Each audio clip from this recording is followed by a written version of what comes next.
بات چل رہی تھی کہ چیزوں کے اندر اسباب جو ہیں، جو اسباب ہیں ان کے اندر اپنی تاثیر ہے کہ نہیں ہے، کس درجے تاثیر ہے۔ پہلا مذہب اشاعرہ کا تھا، دوسرا مذہب ماتریدیہ کا، تیسرا معتزلہ کا۔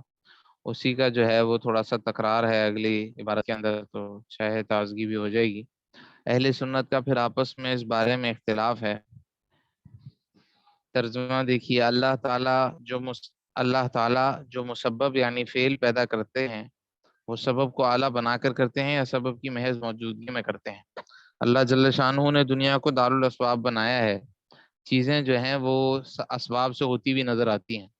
تو فرمایا کہ کیا ایسا ہوتا ہے کہ اللہ تعالیٰ چیزوں کو وجود میں جب لاتے ہیں، فعل کوئی وجود میں لاتے ہیں، تو کیا کسی سبب کو اس کا جو سبب نظر آ رہا ہوتا ہے ہمیں ظاہر میں، کیا وہ واقعی اعلیٰ بناتے ہیں، یا بس ان کی موجودگی میں اللہ تعالیٰ بس فعل کر دیتے ہیں؟ اس بارے میں فرمایا دو قول ہیں۔ پہلا قول امام غزالی اور امام محی الدین ابن عربی کا اختیار کردہ ہے۔ ابن عربی رحمۃ اللہ علیہ نے اس کو اپنی کتاب فتوحات مکیہ کے بعض مقام میں ذکر کیا ہے۔ ان کی دلیل قرآن پاک کی آیت ہے۔ پہلا یہ ہے کہ اللہ پاک اس کو ذریعہ سبب کو اعلیٰ بناتے ہیں، ذریعہ بناتے ہیں، اور پھر اس کی اعلیٰ بنا کر فعل وجود میں لاتے ہیں۔ اس کی ایک مثال، اس کی دلیل جو ہے وہ قرآن پاک سے یہ دی کہ اللہ جل شانہ کا ارشاد ہے، قاتلوہم یعذبہم اللہ بایدیکم، تم کافروں سے جنگ کرو، اللہ تعالیٰ ان کو تمہارے ہاتھوں عذاب دیں گے، اللہ تعالیٰ تمہارے ہاتھوں ان کو عذاب دیں گے۔ تو اللہ پاک کیا کریں گے؟ عذاب دیں گے، یہ ایک اللہ کا فعل ہے۔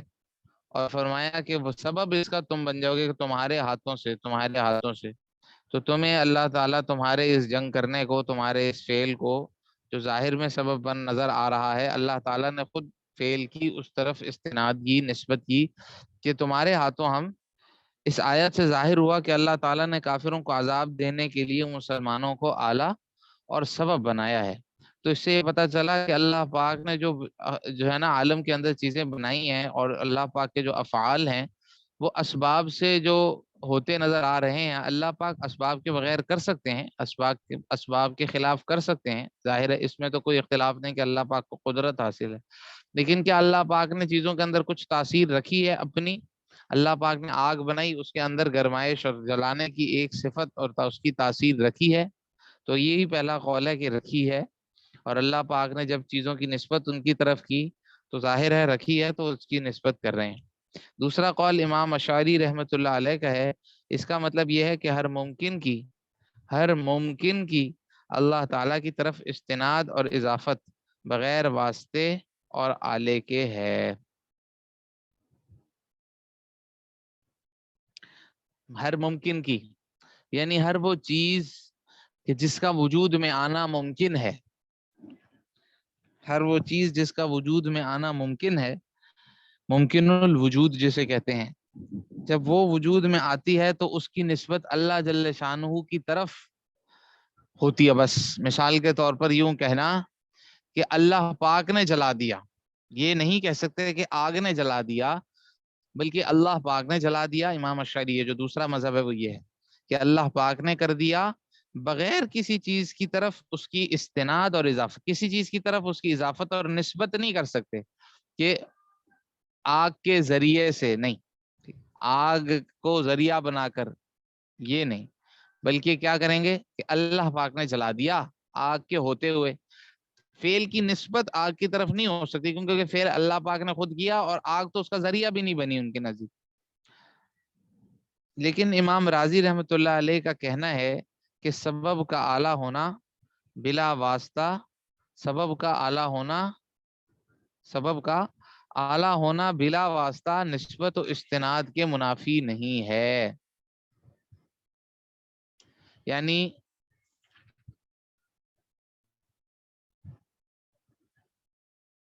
امام راضی کا قول لیا ہے امام اشعری نے، تو یہ جو فرما رہے دوسرا قول امام اشعری کا ہے، یہی امام راضی کا قول ہے۔ پہلا قول لیا تھا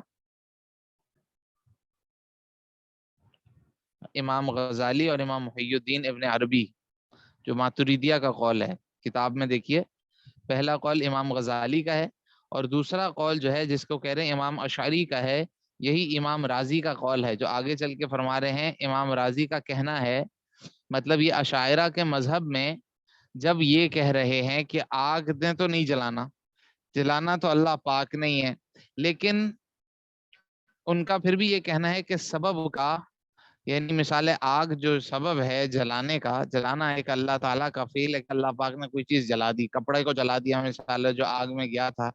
اب یہ جو اللہ پاک کا فعل ہے، یہ سبب کا اعلی ہونا، سبب کا اعلی ہونا بلا واسطہ نسبت و استناد کے منافی نہیں۔ ان کون السبب آلتن لا ينافي الاستناد بلا واسطة۔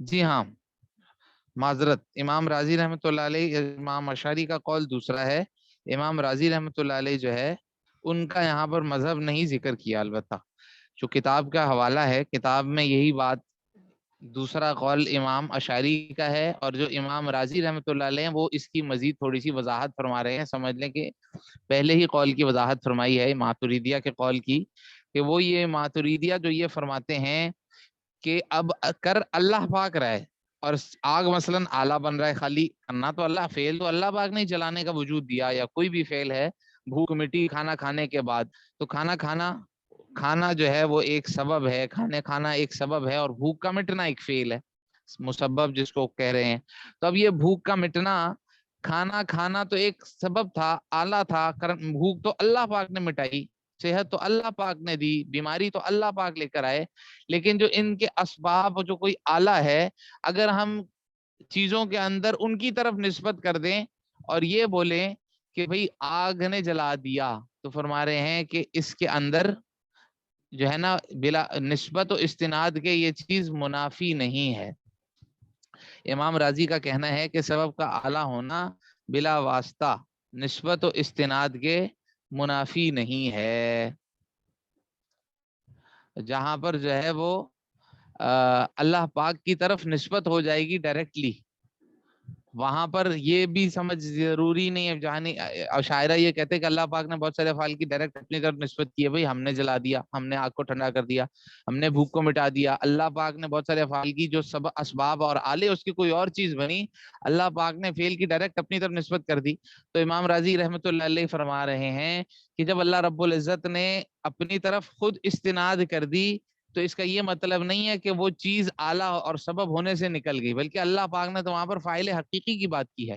تو یہ ضروری نہیں ہے کہ اگر اللہ رب العزت نے استناد و نسبت اپنی طرف کی ہے تو چیز کے اعلیٰ ہونے کے منافی نہیں ہے، یعنی یہ مطلب نہیں ہے کہ اگر اللہ پاک کہہ رہے کہ ہم نے جلا دیا تو ہم بولے کہ یہ آگ اعلیٰ بھی نہیں بنی، نہیں، اصل فعل تو اللہ کا ہی ہے جلانا، اللہ پاک اصل فعل کی طرف نسبت کر کے بول دے ہم نے جلا دیا، اور جب اللہ رب العزت اس کے اعلیٰ ہونے کا ذکر کریں تو ہم بولیں گے کہ ہم نے آگ کے ذریعے سے جلا دیا۔ مثال کے طور پر اللہ رب العزت نے فرمایا کہ اللہ رب العزت نے جو ہے وہ عذاب، اللہ رب العزت کافروں کو عذاب دیا، اللہ نے کافروں کو عذاب دیا، حالانکہ مسلمانوں کا ذریعہ بنے مسلمان، تو اب یہ نہیں کہا جا سکتا کہ مسلمان ذریعہ اور اعلیٰ بھی نہیں بنے، بلکہ اللہ رب العزت نے خود بخود کر دیا۔ یہ کچھ نقلی اور عقلی دلائل ہیں۔ ٹائم اوپر ہو رہا ہے، میرا بھی سبق بس یہ پورا کر لیتے ہیں، پھر مسجد کی حقیقت سے کل سے پڑھ لیں گے۔ نقلی دلائل، اچھا پہلے یہ حجت اللہ البالغہ میں شاہ ولی اللہ رحمۃ اللہ علیہ لکھتے ہیں، ترجمہ ہے، جان لو کہ اللہ تعالیٰ کے بعض افعال کا ترتب کسی نہ کسی طریقے سے عالم میں ودیعت شدہ قوتوں پر ہوتا ہے۔ اللہ تعالیٰ جو افعال کرتے ہیں، اللہ رب العزت ہی سب کچھ کرتے ہیں، اللہ کرنے میں کسی کے محتاج نہیں، اسباب کے ساتھ کر دیں، اسباب کے بغیر کر دیں، اسباب کے الٹ کر دیں، اللہ رب العزت کر سکتے ہیں۔ تو فرما رہے ہیں کہ اللہ تعالیٰ کے جو افعال ہیں ان کا ترتب کسی نہ کسی طریقے سے عالم میں ودیعت شدہ قوتوں پر ہوتا ہے۔ اللہ پاک نے چیزوں کے اندر ایسی قوتیں، ایسی تاثیر، ایسی ان کے اندر جو ہے نا وہ اسباب ان کو ایسا بنا دیا کہ ان کے اوپر اللہ رب العزت اپنا فعل کا ترتب کرتے ہیں. جلانا ایک اللہ کا فعل ہے. اب آگ کے اندر ایک جلانے کی ایسی قوت ودیعت شدہ اس کے اندر اللہ پاک نے ایسی قوت رکھی ہوئی ہے کہ وہ اس قوت کے اوپر جلانے کا فعل جو ہے وہ مرتب ہوتا ہے. اب نقلی اور عقلی دلائل دونوں ہی اس پر دلالت کرتے ہیں کہ یہ ودیعت شدہ قوتیں ہیں اور ان کے اوپر اثرات. اب ہمیں بہت ساری چیزوں میں تو ظاہر ہے ہمیں خود بھی نظر آتا ہے کہ یہ تو اسباب کے اوپر اللہ رب العزت بہت ساری جگہ نسبت بھی کرتے ہیں اور بہت ساری جگہ ہمیں سمجھ بھی آتی ہے کہ اسباب ہوتے ہیں ان کے اوپر فعل کا ترتب ہوتا ہے. تو اس کے دلائل دے رہے ہیں. پہلے نقلی دلائل یعنی قرآن و حدیث سے منقولہ دلائل. منقول دلائل ہیں, ایک ہوتے ہیں عقلی دلائل, ایک ہوتے ہیں نقلی دلائل. نقلی دلائل کا مطلب قرآن و حدیث سے, صحابہ کے آثار سے جو دلائل سمجھ میں آتے ہیں. جو منقول دلائل, منقولہ یعنی جو نقل شدہ ہیں. اور ایک ہوتے ہیں عقلی دلائل کہ ہم خود اپنی عقل کو استعمال کر کے بھی عقل کے پیرائے میں بھی اس کو سمجھ سکتے ہیں. جی دونوں دلائل دیں گے. پہلی عقلی دلیل یہ ہے کہ آقا صلی اللہ علیہ وسلم نے فرمایا, یہ حدیث ہے, یہ نقلی دلیل ہوتی ہے, اللہ تعالیٰ نے آدم علیہ السلام کو ایک مشت مٹی سے پیدا کیا. اللہ رب العزت نے پوری زمین میں سے ملا کر ملی جلی مٹی لی, ایک مشت مٹی لی اور اس سے کیا کیا, آدم علیہ السلام کو پیدا کیا جو پوری زمین سے لی گئی تھی. تو ان کی اولاد اسی کے مطابق پیدا ہوئی. کوئی سرخ یعنی گندمی رنگ کا ہے, کوئی سفید ہے, کوئی کالا ہے اور کوئی درمیانے رنگ کا ہے.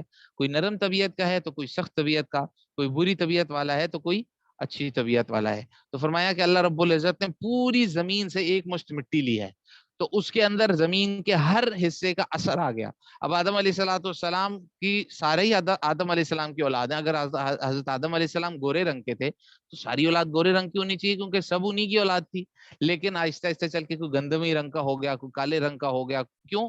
کیونکہ اللہ رب العزت نے انہی کی اس مٹی کے پتلے جو بنایا تھا وہ پوری زمین سے اس کا لیا تھا. تو اب یہ دلیل ہماری اس بات کی ہے کہ اللہ رب العزت نے چیزوں کے اندر قوتیں رکھی ہیں اور اس کا اثر اللہ رب العزت کے افعال ان کے اوپر ترتب ہوتا ہے اللہ رب العزت کے افعال کا. اب دیکھو ساری زمین کے اندر سے اللہ رب العزت نے مٹی لی ہے, مختلف جگہوں سے تھی, اس وجہ سے مختلف رنگ آئے. اب یہ ایک سبب ہے مختلف رنگوں کے آنے کا, مختلف طبیعتوں کے آنے کا, کہ مختلف جگہوں سے مٹی لی گئی ہے.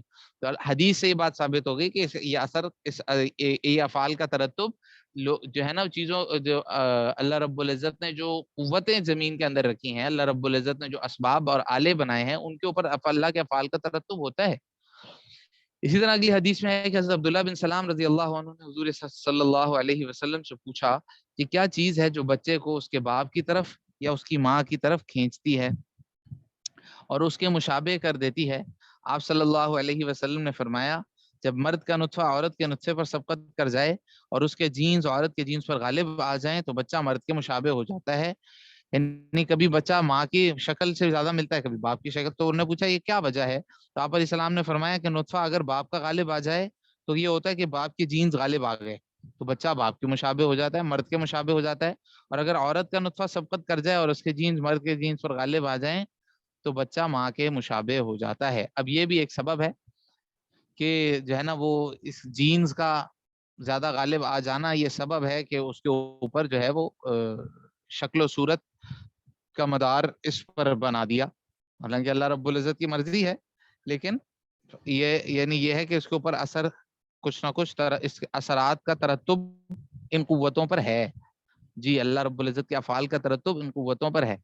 عقلی دلیل, عقلی دلیل یہ ہے کہ کوئی بھی شخص کسی کے قتل کیے جانے کی استناد یعنی اس کی نسبت تلوار مارنے یا زہر کھانے کی طرف کرنے میں شک نہیں کرتا. ایک شخص نے دوسرے کو گولی مار دی, بولے یار کیسے مر گیا تھا؟ انہوں نے بولا یار دیکھو اللہ کی مرضی ہوئی مر گیا, اللہ نے مار دیا بس مار دیا. ایک تو یہ جواب ہے. لیکن اگر کوئی یہ بولے کہ بھئی گولی لگنے سے مر گیا تو کسی کو اس میں تردد نہیں ہوتا, کوئی نہیں کہتا یار یہ کیا بول رہے ہو یار اللہ نے مارا ہے. کوئی ولی سے ولی بھی جو ہے نا اس کے اوپر تردد نہیں کرتا کہ یار ہاں ٹھیک ہے مارا تو اللہ پاک نے, پر کوئی ذریعہ سبب بنا, وہ کیا بنا. اگر اس کی طرف نسبت ہوتی ہے قتل کیے جانے کی, بس فلانے نے زہر کھا لی, اس کے جسم میں زہر ہو گیا, فلانے کو کینسر ہو گیا تھا, فلانے کو ہارٹ اٹیک ہو گیا تھا. اب ان بیماریوں ان چیزوں کی طرف جب قتل کی شخص کے مرنے کی نسبت ہوتی ہے تو کسی کو تردد نہیں ہوتا, کوئی نہیں کہتا یار یہ کیا کہہ رہے ہو. تو عقلی دلیل ہے یہ بات. جب اس میں تردد نہیں ہے تو گویا کہ اس کو آپ ذریعہ مان رہے ہو, سبب مان رہے ہو. اسی طرح رحم میں بچے کے بننے کو منی ڈالنے کی طرف نسبت کرنے میں شک نہیں کرتے کہ جو ہے نا وہ رحم میں منی گئی، اس وجہ سے بچہ پیدا ہو رہا ہے، اس وجہ سے بچہ ہو رہا ہے، سارے جو ہے نا وہ اس بات کو مانتے ہیں، ٹھیک ہے۔ اسی طرح اناج اور درختوں کے پیدا ہونے کی نسبت بیج ڈالنے اور پودا لگانے اور پانی دینے کی طرف کرنے میں شک نہیں کرتا، یہ کوئی شخص بھی ان چیزوں میں شک نہیں کرتا، لہٰذا اس سے یہ بات سمجھ میں آتی ہے کہ لوگ عقلاً اور عرفاً ان چیزوں کو سبب مانتے ہی ہیں۔ السلام علیکم۔